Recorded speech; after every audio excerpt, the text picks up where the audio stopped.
இன்னைக்கு நம்ம ஜாமெண்ட்ரி பண்றோமே ஸ்கூல்ல முக்கோணம் வரைகிறோம், வடிவியல் சொல்லி ஒரு 10 மார்க்ல கொடுக்கறாங்களே. இந்த வடிவியல் கணித முறைகளை கண்டுபிடித்தவர்கள் முஸ்லிம்கள். ரசாயனவியல், வானவியல், இது போன்று ஏராளமான துறைகளில் கோலோச்சிய முஸ்லிம்களுடைய இன்றைய நிலை எப்படி இருக்கு?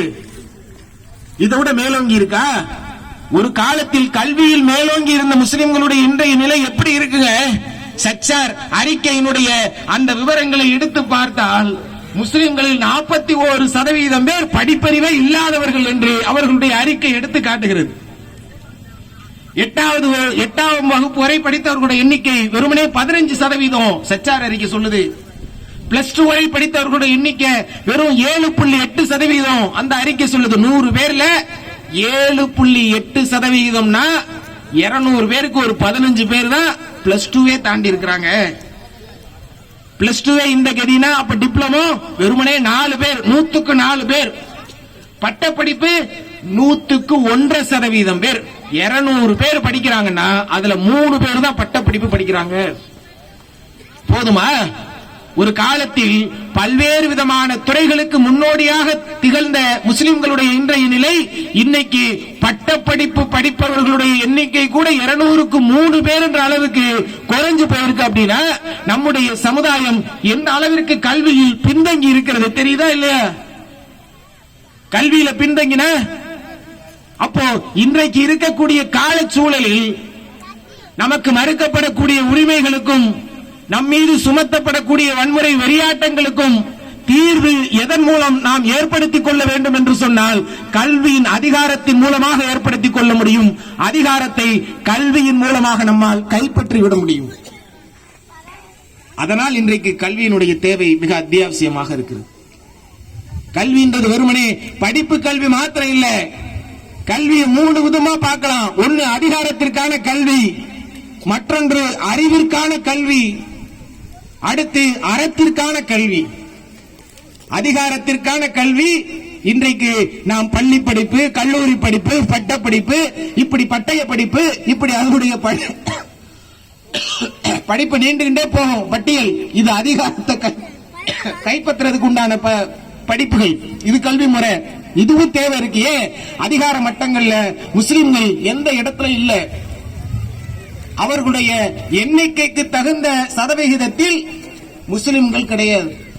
தேசிய மாதிரி கணக்கெடுப்பு NSSO என்று சொல்லக்கூடிய அந்த ஆய்வு அறிக்கை 2011-12 ஆய்வு அறிக்கை சொல்லுது, அதிகார மட்டங்களில் முஸ்லிம்கள் எந்த அளவிற்கு இருக்கிறார்கள் அப்படின்னு பார்க்கும் பொழுது பட்டதாரிகள் 1000 பேருக்கு 15 பேர் தான் இருக்கிறாங்க. மற்ற சமுதாய மக்களை விட 4 மடங்கு குறைவாக இருக்கிறார்கள்.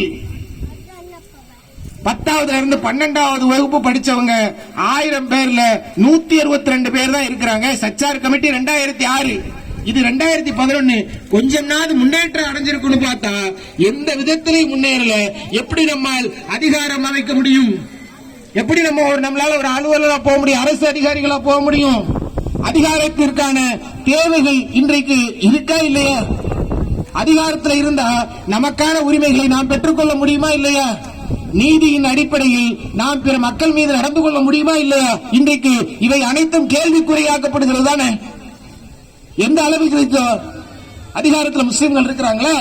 2013ஆவது வருஷம் அமிதாப் குண்டு என்று சொல்லக்கூடிய ஒரு கமிட்டி அமைக்கப்பட்டது.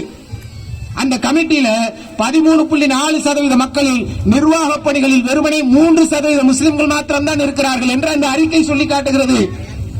வெளிநாட்டு சேவைகளில் 1.8% பேர் தான் இருக்கிறார்கள் என்று அந்த அறிக்கை சொல்லுகிறது. இன்றைக்கு பாதுகாப்பு பணியில் இருக்கிறாங்கல்ல காவல்துறை அதிகாரிகள், இந்த காவல்துறையில் வெறுமனே 4% பேர் தான் முஸ்லிம்கள் இருக்கிறாங்க. எங்க போச்சு? லட்சக்கணக்கான பேர் நம்முடைய சதவிகிதத்தின் அடிப்படையில் இன்றைக்கு லட்சக்கணக்கான மக்கள் காவல்துறையில பணியாற்றணும் இருக்கிறாங்களே.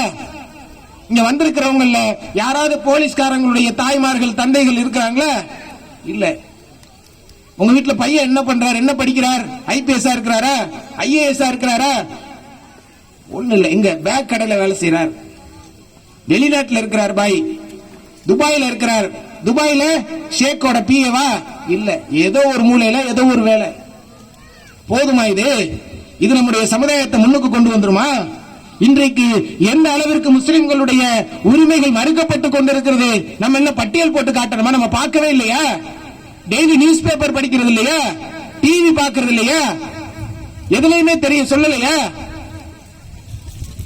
கடந்த காலங்களில் கொஞ்சமா நெஞ்சமாங்க மாட்டு இறைச்சியினரால் அடித்துக் கொண்டார்கள், வழிபாட்டு உரிமைகளை மறுத்தார்கள், பள்ளிக்கூடங்களில் ஹிஜாப் போடுவதற்கு அனுமதி மறுத்தார்கள், உளவியல் ரீதியாக ஒரு தாக்குதலை ஏற்படுத்தி ஏற்கனவே கல்வியில பின்தங்கி இருக்கக்கூடிய சமுதாயத்தை உளவியல் தாக்குதலை ஏற்படுத்தி வீம்புக்குன்னே அவங்களுக்கு கல்வி வந்து வாலண்டியர் மறுக்கப்பட்டது. ஒரு அச்சுறுத்தலை ஏற்படுத்தினா வேண்டாம் வேண்டாம் பொம்பளை பிள்ளை போனா பிரச்சனையாகும், 10வது படிச்சதோட போதும் உட்காருன்ற சூழ்நிலையை வெளியிலிருந்து உருவாக்கியது யார்? ஆட்சியாளர்கள். நமக்கான நீதி சரியான முறையில் கிடைச்சதா? அப்பட்டமா தெரியுது அபகரிக்கப்பட்ட ஒரு சொத்தை. இல்ல இது அபகரிக்கப்பட்டதுதான், இடிச்சது தப்புதான், ஆனாலும் ஒன்றும் பிரச்சனை இல்ல, நம்பிக்கையின் அடிப்படையில் நாங்கள் அவர்களுக்கு சாதகமாகவே தீர்ப்பை வாசிக்கின்றோம் என்ற அடிப்படையில் ஒரு அநியாய தீர்ப்பை வழங்கினார்களே பாபர் மசூதி விஷயத்துல. முஸ்லிம்களுக்கு அப்படமா இழைக்கப்பட்ட துரோகம் இல்லையே. நீதித்துறையில நம்ம ஆளுங்க யாரா இருக்கிறாங்களா? சட்டம் அறிந்த மக்கள் யாராவது இருக்கிறாங்களா? காவல்துறையில இருக்கிறாங்களா? அப்ப அதிகாரத்திற்கான தேவை நமக்கு இருக்கா இல்லையா? சரி, அதிகாரத்திற்கான கல்வியை கற்றுட்டோம், அடுத்து அறிவிற்கான கல்வி. வெறுமனே அதிகாரம் மட்டும் இருந்து என்ன பண்றது? இன்னைக்கு பரீட்சை எல்லாம் புத்திசாலியா இருக்கிறான. இன்னைக்கு பெரும்பாலான குற்றச்செயல்களில் ஈடுபடக்கூடியவர்களில் 80-85% பேர் படிச்சவன் தான். எல்லா விதமான பிரச்சனைகளுக்கும் அவன் தான் மூல காரணியா இருந்து செயல்பட்டு இருக்கான். படிக்காத ஒரு சில தப்பு செய்யறான்னா